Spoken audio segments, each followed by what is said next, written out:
BCom part second के paper first में company अधिनियम के अंतर्गत अब तक हम वार्षिक सीमा नियम अंतर नियम का अध्ययन कर चुके हैं। अब हम प्राय विवरण, जिसको सार्वजनिक प्रस्ताव भी कहते हैं, पब्लिक ऑफर एंड प्रोस्पेक्टस का अध्ययन करेंगे। हम पहले इस चर्चा कर चुके हैं कि निजी कंपनी जो है वो क्योंकि जनता से धन आमंत्रित करने पर प्रतिबंध होता है, इसलिए निजी कंपनी को पर्यावरण जारी करने की आवश्यकता नहीं होती है। लेकिन सार्वजनिक कंपनी अगर जनता से धन प्राप्त करती है तो उसे एक पर्यावरण जारी करना होता है। प्रत्येक कंपनी को अपनी व्यवसायिक क्रियाओं के लिए धन की आवश्यकता होती है, अतः कंपनियां प्रतिभूतियों का निर्गमन करती हैं। कंपनियों को बहुत ही सीमित धनराशि की आवश्यकता होती है, तो वे अपने संचालकों या निकटतम संबंधियों से या वित्तीय संस्थाओं से उधार ले लेती हैं। लेकिन अधिक पूंजी की आवश्यकता होने पर इस प्रकार से जनता से उनको धन आमंत्रित करना होता है। सार्वजनिक कंपनियों को जब बहुत बड़ी धनराशि पड़ती है तो प्रतिभूति बाजार में वो प्रतिभूतियों का सार्वजनिक प्रस्ताव करती हैं, तब उन्हें पर्यावरण जारी करना होता है। निजी कंपनियां पर्यावरण जारी नहीं करती हैं, इस बात का हम उल्लेख कर चुके हैं। अब ये देखिए, सार्वजनिक कंपनियों द्वारा प्रतिभूतियों का निर्गमन जब किया जाता है तो किसी भी तरीके से तीन तरीके हैं जिसके अनुसार कंपनी जो है वो जो है प्रतिभूतियों का निर्गमन कर सकती हैं। जिसमें एक तो पर्यावरण के द्वारा जनता को, जिसे सार्वजनिक प्रस्ताव कहते हैं, एक होता है निजी आधार पर प्रस्ताव पत्र तैयार करना, एक होता है अधिकार निर्गमन जिसको राइट इशू कहते हैं, इसका नाम भी आप लोगों ने सुना होगा। एक अधिकार निर्गम के द्वारा और दूसरा बोनस निर्गम के द्वारा, अर्थात बोनस प्रतिभूतियों निर्गमन करके भी कंपनी प्रतिभूतियों का निर्गमन कर सकती हैं। यहाँ स्पष्ट कर देना जरूरी है कि स्कंद विनिमय केंद्र पर सूचीबद्ध जो कंपनियां अथवा सूचीबद्ध कराने की इच्छा रखने वाली कंपनियां ही पर्यावरण के द्वारा प्रतिभूतियों का निर्गमन कर सकती हैं।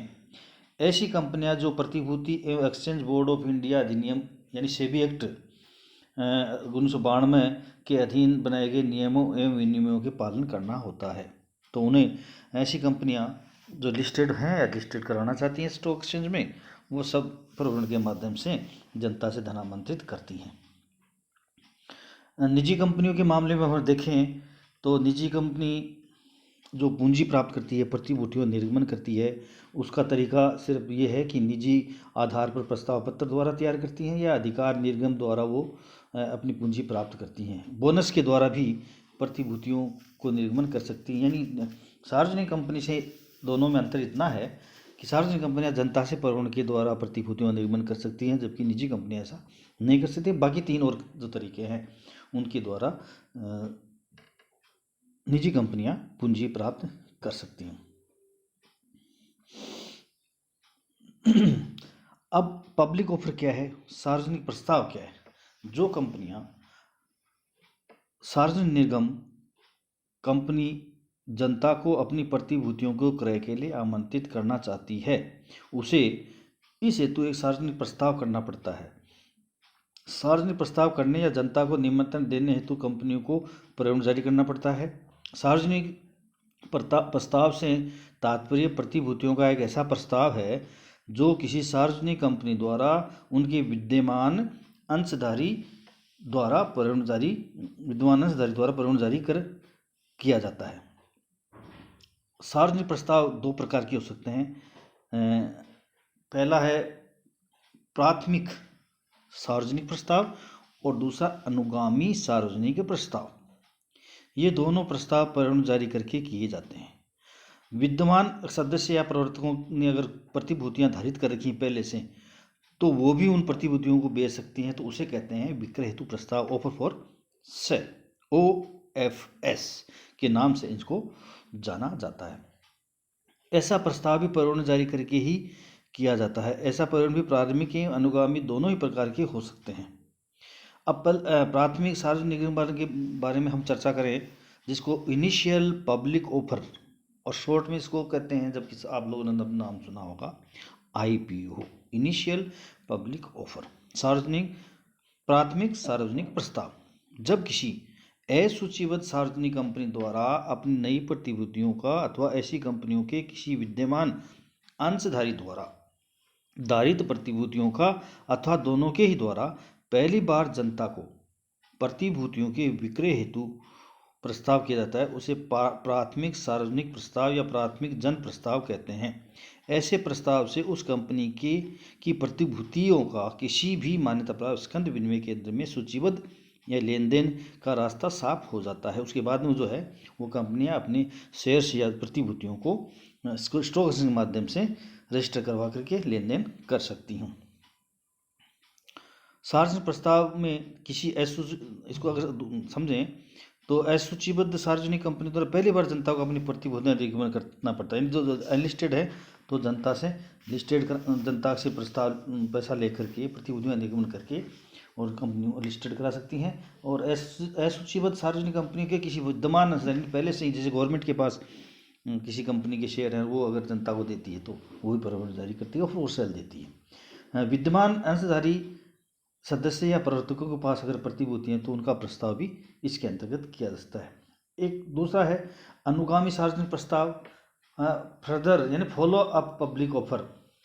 ठीक है, जब कोई पहले से सूचीबद्ध कंपनी है और उनके प्रतिभूतियों निर्गमन अथवा ऐसी किसी कंपनी के विद्यमान सदस्यों यानी प्रवर्तकों द्वारा धारित प्रतिभूतियों के विक्रय का प्रस्ताव अंशों के पहले निर्गमन के बाद किया जाता है, उसे अनुगामी सार्वजनिक प्रस्ताव या अनुगामी जन प्रस्ताव कहते हैं। इस अनुगामी सार्वजनिक प्रस्ताव का मतलब है पहले से सूचीबद्ध कंपनी यानी जिनके अंशों का लेन देन पहले से हो रहा है स्टॉक एक्सचेंज में, पहली बार निर्गमन करने के बाद में नया यानी फ्रेश प्रतिभूतियों जनता को निर्गमन करने का प्रस्ताव करती हैं, तो ऐसा प्रस्ताव कंपनी द्वारा पहली बार के प्रस्ताव के बाद किया जाता है। या किसी पहले से सूचीबद्ध कंपनी के किसी विद्यमान सदस्य या धारित प्रतिभूतियों के विक्रय का प्रस्ताव, यानी कुछ तो ऐसे जो जिनके पास पहले से कंपनी के सदस्य या प्रवर्तक हैं उनके पास शेयर हैं तो उनको बेचती हैं, या फिर नए फ्रेश शेयर जो है वो जनता में बेचे जाते हैं, यानी प्रस्ताव जनता को दिया जाता है। सार्वजनिक कंपनी द्वारा प्रतिभूतियों का सार्वजनिक निर्गमन का प्रस्ताव करने के लिए जनता को प्रवरण जारी किया जाता है, किंतु यदि किसी सार्वजनिक कंपनी के विद्यमान सदस्य यानी प्रवर्तक या प्रतिभूतिधारी अंशधारी द्वारा अपने धारित अंशों के विक्रय का प्रस्ताव किया जाता है तो उसे ऑफर फॉर सेल कहते हैं, विक्रय हेतु प्रस्ताव कहा जाता है। ये एक विक्रय हेतु प्रपोजल का एक प्रलेख भी जारी करना पड़ता है।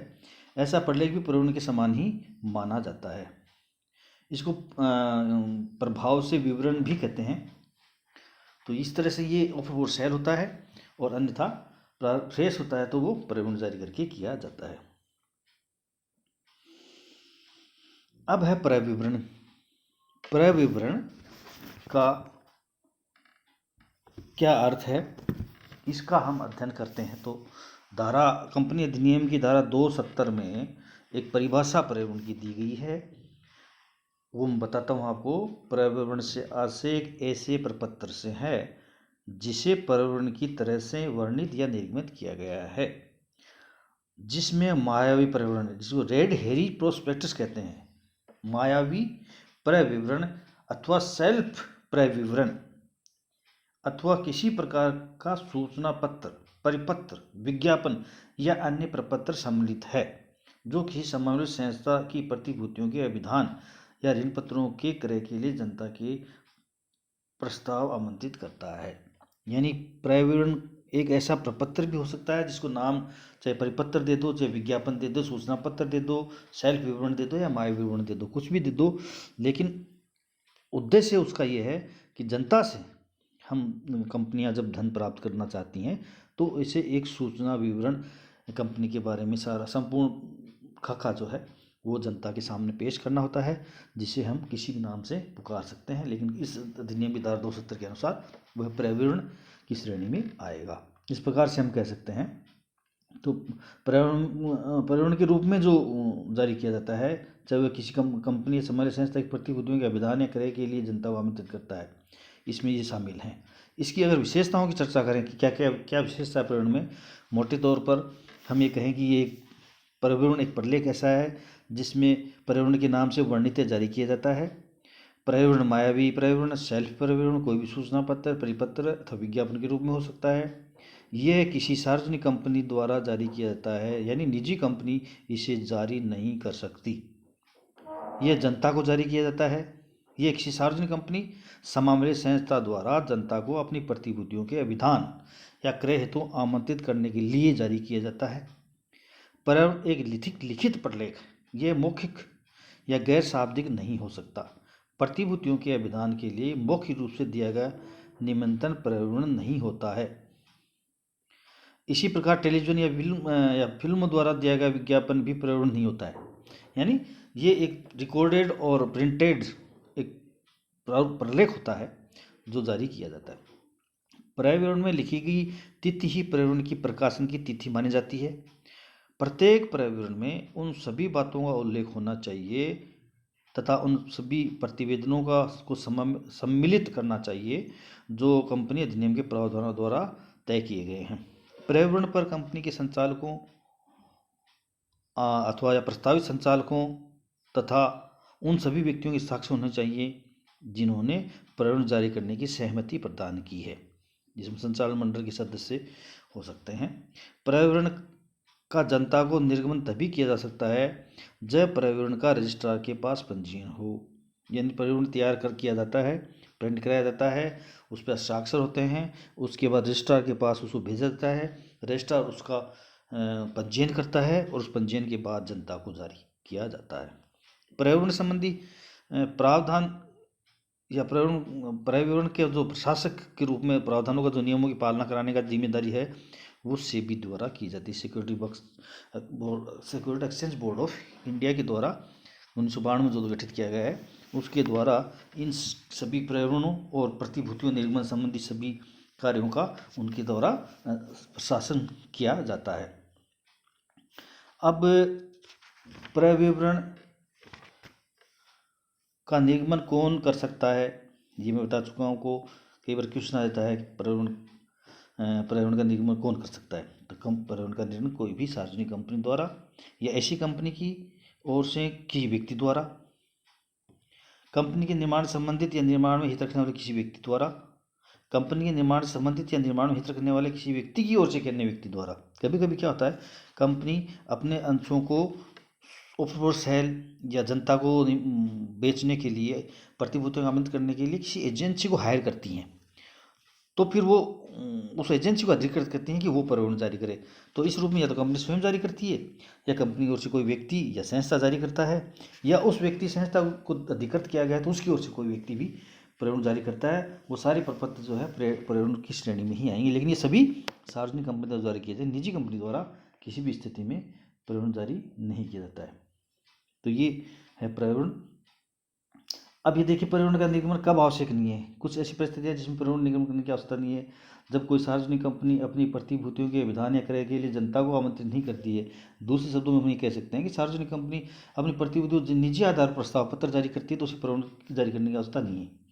जब प्रतिभूतियों को खरीदने का प्रस्ताव या निमंत्रण कंपनी विद्यमान सदस्यों को किया जा रहा है, पहले से जो अंशधारी उन्हीं को किया जा रहा है, जिसको हम राइट इशू कहते हैं, उन अंशों पत्रों किसी दूसरे पक्ष के परित्याग करने का अधिकार हो अथवा नहीं हो, तो ये चीज़ें जो हैं ये अगर कंपनी के विद्वान सदस्यों को जारी किया जा रहा हो, चाहे उन्हें इन अंशों को ऋण पत्रों को किसी दूसरे व्यक्ति के पक्ष में परित्याग करने का अधिकार हो अथवा न हो। कहने का मतलब है कि जो राइट इशू जो है वो वर्तमान सदस्य जारी किए, जैसे वो सदस्य खुद लें या किसी अपने अधिकार को परित्याग करें। इसके बाद जब किसी कंपनी के अंश कंपनी द्वारा पहले से जारी किए जा चुके हैं तथा उनका किसी मान्यता प्राप्त स्टॉक एक्सचेंज में लेन देन होता है तो वहाँ भी पर्यावरण जारी करने की आवश्यकता नहीं है। जब किसी कंपनी को कंपनी की प्रतिभूतियों के अभिगोपन अंडरराइटिंग हेतु सद्भावनापूर्ण निमंत्रण दिया जा रहा है तो भी पर्यावरण जारी करने की आवश्यकता नहीं है। ठीक है, और ये ध्यान है कि निजी कंपनी को पर्यावरण जारी करने की आवश्यकता नहीं होगी। अब हम आगे इसके बाद देखेंगे कि पर्यावरण में क्या क्या शामिल है, क्या क्या चीज़ें होती हैं। इसको कहते हैं पर्यावरण की विषय वस्तु, कंटेंट्स ऑफ प्रोस्पेक्टस। इसके बारे में हम देखेंगे आगे कि क्या इम्पोर्टेंट है और क्या नहीं है, वो देख के आपको बताएंगे। धन्यवाद।